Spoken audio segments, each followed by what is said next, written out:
আমার স্নেহ ছাত্রছাত্রী, আমি দীপান্বিতা ম্যাডাম। আমার ইউটিউব চ্যানেল দীপাস টিচিংয়ে তোমাদের সবাইকে স্বাগত। তোমরা জানো ক্লাস 12 সেমিস্টার 4-এর যে পরীক্ষা চলছে তার মধ্যে অঙ্ক পরীক্ষা গতকাল হয়ে গেছে, এবং অঙ্ক পরীক্ষায় সংসদ যে মারাত্মক ভুল করেছে সেটা হচ্ছে 10 নম্বরের আউট অফ সিলেবাস কোশ্চেন। এটাকে মারাত্মক ভুলই বলবো। প্রশ্ন জটিল হতে পারে, প্রশ্ন ঘুরিয়ে হতে পারে, কিন্তু প্রশ্ন কখনোই আউট অফ সিলেবাস হতে পারে না। এটা সংসদ বুঝতে পেরেছে এবং সঙ্গে সঙ্গে একটি নোটিফিকেশান জারি হয়েছে। সেই নোটিফিকেশানটি আমি তোমাদের সামনে তুলে ধরছি। সেখানে সংসদ, তোমরা স্ক্রিনে দেখতেই পাচ্ছ নোটিফিকেশানটি, এখানে সংসদ তাদের ভুল স্বীকার করে নোটিফিকেশান জারি করলেও সেখানে যে কোডটা দেওয়া আছে যারা করবে তারাই নম্বর পাবে, এই শর্তটি যে কতটি অযৌক্তিক এবং ছাত্রছাত্রীদের প্রতি কতটা বৈষম্যমূলক সেটা নিয়ে আজকের আমার জোরালো কণ্ঠস্বর। আমি তোমাদের ভূগোলের শিক্ষিকা এবং শুভাকাঙ্ক্ষী।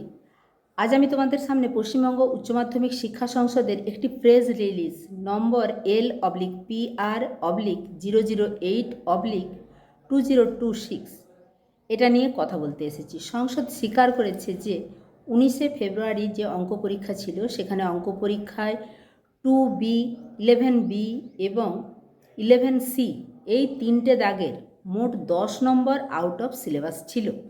সংসদ বলেছে যারা এই প্রশ্নগুলো অ্যাটেম্প করবে বা ছোঁবে তারাই ফুল মার্কস পাবে। কিন্তু আমার প্রশ্ন সেটা হচ্ছে বাকিরা পাবে না কেন? আজ এই অন্যায়ের বিরুদ্ধেই কথা বলতে এসেছি। অবশ্যই তোমরা একমত হলে কমেন্ট সেকশানে কমেন্ট করে জানিও।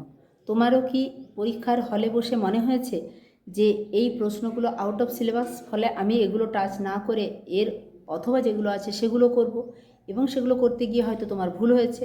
আর এখানে যারা অলরেডি শুধু অ্যাটেম্প করেছে দাগ নম্বরটা দিয়ে চলে এসছে, তোমাদের এখন নরম মন, তোমরা তো এত কিছু বোঝোনি যে পরীক্ষার হলে বসে বোঝারও কথা নয় যে এটা টাচ করলেই নম্বর পাওয়া যাবে, সেটা কি করে জানবে?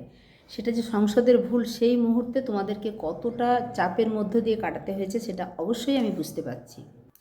পরীক্ষার হলে একজন ছাত্র যখন দেখবে যে তার সিলেবাসের বাইরের কোশ্চেন আসবে, তখন সে যদি সিরিয়াস স্টুডেন্ট হয় তখন কিন্তু সে অযথা সময় নষ্ট না করে তখন পরের উত্তর দেওয়ার চেষ্টা করবে। একজন সচেতন ছাত্র কিন্তু এটাই করে, সে জানেই না যে আউট অফ সিলেবাসের প্রশ্ন এবং পরে এটার জন্য নম্বর দেওয়া হবে, পরে নম্বর দেওয়া হবে, এটা তো অনেক পরে সংসদ সিদ্ধান্ত নিয়েছে। এবং যারা প্রশ্নটি ভুল চিনে এড়িয়ে গেল, তারা চিনেছে যে প্রশ্নটা ভুল, সিলেবাসের বাইরে, যারা এড়িয়ে গেল তারা কেন নম্বরটা পাবেন? আর যে ছাত্রটা কোনো কিছু বুঝলই না, শুধু দাগ নম্বর দিয়ে এলো, সে এই 10 নম্বর পেয়ে যাবে। আর যে ওই সময়ে অন্য প্রশ্নের পিছনে পরিশ্রম করলো সে 0 পাবে। এটা কি মেধার অপমান নয়? পরীক্ষার হলে এই 10 নম্বরের ভুল ছাত্রছাত্রীদের যে কতটা মানসিক চাপে ফেলেছে সেটা কি সংসদ একটু ভেবে দেখেছে? সেই সময়টুকু নষ্ট হওয়ার কারণে অনেকে অন্য জানাশোনা প্রশ্ন ছেড়ে আসতে বাধ্য হয়েছে। সিলেবাসের বাইরে প্রশ্ন করাটা সংসদের ভুল ছিল, মডারেটরদের গাফিলতি ছিল। এই ভুলের মাসুল কেন পরীক্ষার্থীরা দেবে? কেন তাদের শর্ত দেওয়া হচ্ছে যে অ্যাটেন্ড করলেই নম্বর পাবে? ভুল তো আপনাদের, তাহলে সুবিধা সবাই পাবে না কেন? চ্যানেলের তরফ থেকে আমার সরাসরি দাবি নোটিফিকেশান বদল করতে হবে।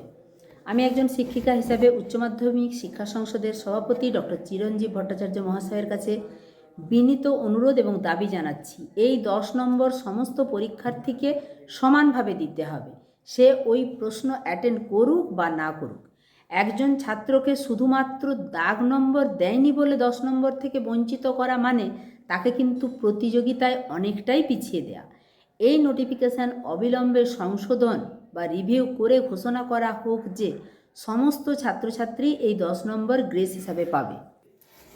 ছাত্রছাত্রীরা তোমরা মন খারাপ করো না, আমরা সমস্ত শিক্ষক শিক্ষিকা মহল তোমাদের পাশে আছি। তোমরা কমেন্ট করে জানাও তোমরা এই অ্যাটেম্প্ট করার শর্ত মেনে নিচ্ছ কিনা। এই ভিডিওটা যত পারো শেয়ার করে দাও যাতে সংসদের কান অবধি পৌঁছায়, কেননা এই নোটিফিকেশান ছাত্র স্বার্থ বিরোধী।